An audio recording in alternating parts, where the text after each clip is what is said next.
This is the Khmer Times News. My name is Paolo Bonini, and these are your headlines. Cambodia lends a much-needed hand to the Ukraine. The government looks to set a minimum age for alcohol consumption, as currently there is none. And a man kills 2 people due to his grandmother being buried in their back garden, and they want to move her. But first to our headline story. Ukraine's President Zelensky has held talks with the Prime Minister about how Cambodia can help their war effort by supplying vital training in demining. President Zelensky had a long and productive telephone conversation with the Prime Minister this week and expressed his desire that the Cambodians continue to train Ukrainian demining specialists, as the work is simply invaluable in saving innocent lives within the war zones of the Ukraine. Zelensky said on his Telegram channel, "I had a telephone conversation with the Cambodian Prime Minister and wish to say thank you for your support of Ukraine's sovereignty and territorial integrity.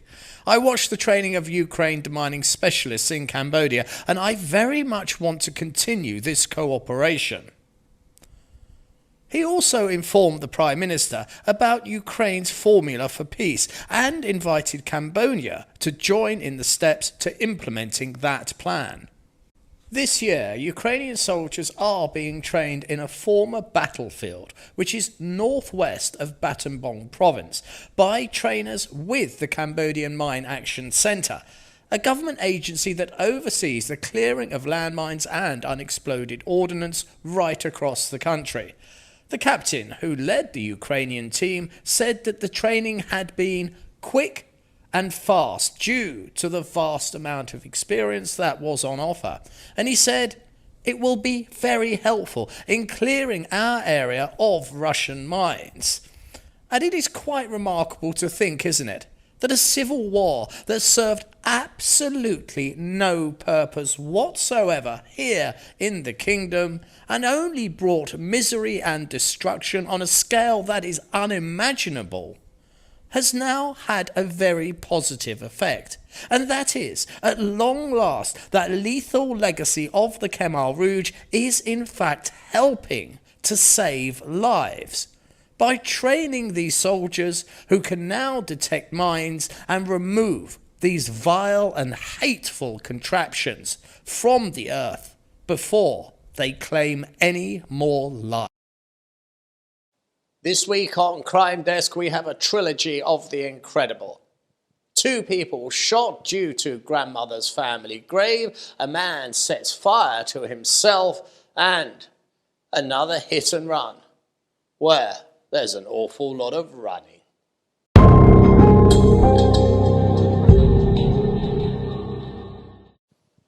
We open our Crime Desk this week with an event that's so rare I felt it worth reporting, for it shows something that seems to be unique to Asia, for we never ever see it in the West.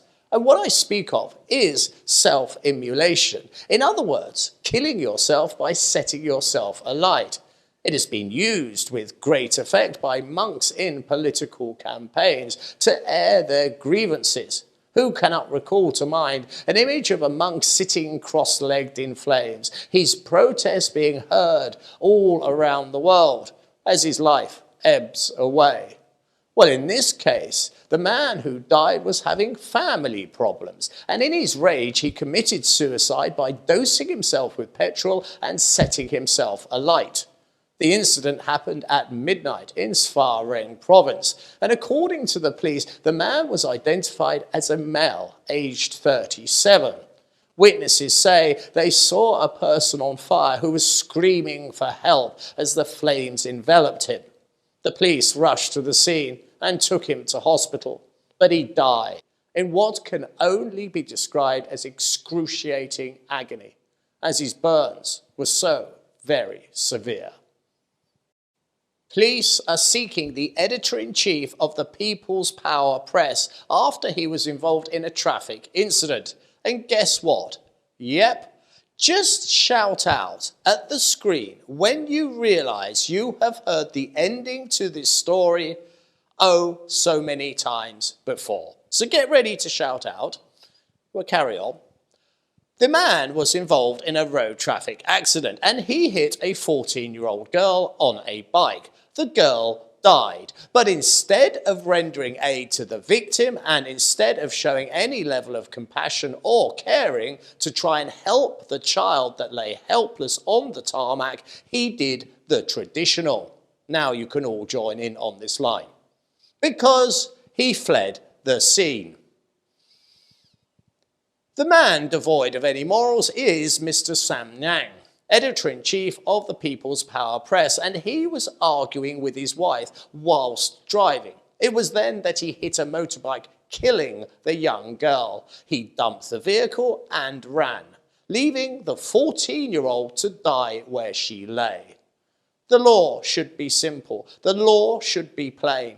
If you hit and you run to jail. No matter how small the incident, you leave the scene of an accident, jail is automatic. No questions, no excuses. Now, I guarantee you ain't ever heard this kind of story before, for police have arrested a man on suspicion of shooting and killing a couple in an argument over the location of a family grave. Yep, you heard that right. 2 people were gunned down in a dispute over a grave. Well, now they're going to need 3.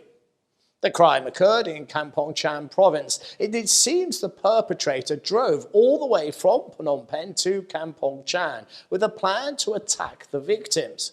The perpetrator entered the victims' house and shot them whilst they were asleep in bed. He was a cousin of one of those victims, and the deceased male had asked the perpetrator to move the grave of his grandmother from behind their home so that they could sell the land. The perpetrator was allegedly enraged by this request to move his grandmother's grave, so he drove all that way to kill the 2 people in their sleep. Now, if his dear old grandmother is looking down, all I know is she would be hanging her head in shame. Now, here is an oddity that would only ever appear in a country that is still establishing itself and working out its legal framework. It is something that every single Westerner will know, and for the vast majority, it would have played some kind of pivotal role in their life, and that is the legal age to drink alcohol.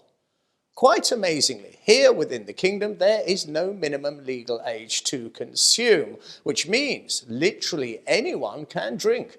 It kind of takes some of the fun out of growing up. Being a young lad, there was little more daring in this world than raiding your parents' liquor cabinet, topping up vodka bottles with water, then consuming your haul with your mates in the park or a suitably wooded area. It was simply liberating. It is for many Westerners a rite of passage to walk into a bar and to order your first drink. And now that is a sensation to be felt by young Cambodians, as the government has announced plans to draft a law that will set a minimum age. The government is discussing a draft law on control of alcohol products, which will include a minimum age limit for the consumption of alcoholic beverages. A spokeswoman of the Ministry of Social Affairs said that many children face challenges with substance abuse, malnutrition, and leaving them open to exploitation, all due to alcohol. She appealed to the national and international NGOs to help to develop partnerships as well as with the parents to tackle this very serious issue.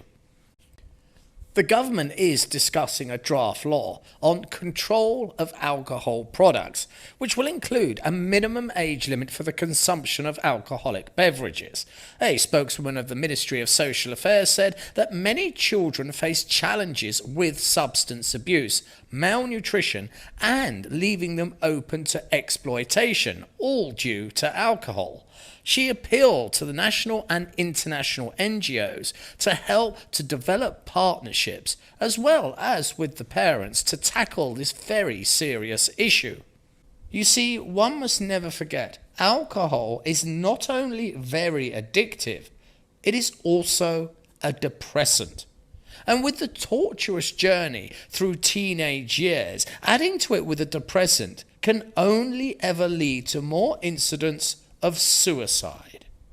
And there's another barrel to this loaded shotgun, and that is road accidents. For we all see young lads driving motorcycles like lunatics, and they by far are the highest risk on the roads. Now imagine them fueled by alcohol, and again we have another death multiplier. To Westerners it's kind of quaint that there is no age limit to drinking. But the truth is, it is in fact a deadly matter indeed. I may be able to solve a mystery for you as to why it is that so often your electrician has failed to show up at the agreed time, or why the builder who said he would be there in the afternoon did not turn up until the very next day. That is, if you're lucky. Well, it is due to the domestic employment rate being a startling 99%. It was the same back in England in the 1980s. There was so much building work that nobody was unemployed. Builders and labourers did not care if they did not get a contract, as the next job was literally right next door.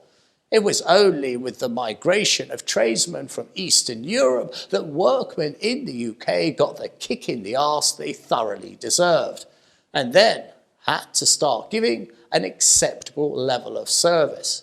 And it's not just the 99% employment rate within the kingdom. There is even over 1 million Cambodians now working abroad, and they are a greater asset to the nation than you may think. The Prime Minister confirmed that currently there are 1.3 million Cambodian workers abroad, while the employment rate within the country is a staggering 99.3%.